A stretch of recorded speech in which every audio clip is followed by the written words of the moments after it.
बचन जब सुन ले राजा राम, नैन ललित होई जाई जी।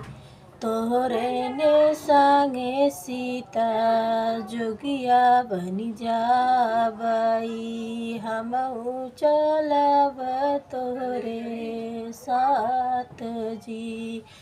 माई के बात सीता दिल न लगायू, दोबिया के बात बिसराई जी। माई के बात सीता दिल न लगायू, धोबिया के बात बिसराई जी।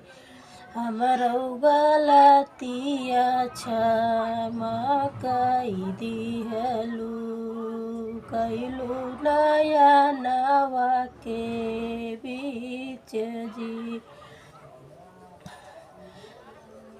इतनी बचनी जब सुनली सीतल रानी, सुन प्रभु अरज हमार जी। माया तो मोरे प्रभु दिहली जनमवा हो, बपई हयन रजवार जी। माई तो मोरे प्रभु दिहली जनमवा, बपई तो हाय राजवार जी।